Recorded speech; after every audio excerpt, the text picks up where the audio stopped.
Hello বন্ধুরা, কেমন আছো সকলে? আশা করি ভালো আছো। আজকে আমি আমার এই শখের শাক সবজির বাগানে জল দিতে এসে ভাবলাম একটা ছোট্ট করে ভিডিও করে নিই। এই দেখো, লাল শাক, পালং শাক বেশ সুন্দর হয়েছে।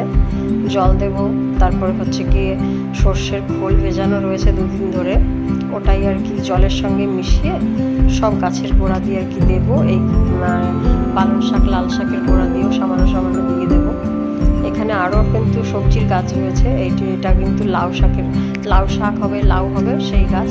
তারপর হচ্ছে গিয়ে শশা গাছ, কয়েকটা ফুলের চারাও এখানে রয়েছে, মোরগ ফুল, কাগজ ফুল, তারপরে হচ্ছে টগর, টুকিটাকি ছোটোখাটো ফুলের চারা এখানে রয়েছে।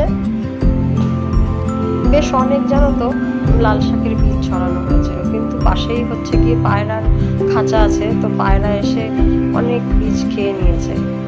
কিছু লাল শাক বড় হয়ে গেছে, ওগুলো যদি এখন তুলে না খাওয়া হয় না, পরে বেশি বেশি পুরো হয়ে যাবে, শক্ত হয়ে যাবে ডাঁটিগুলো।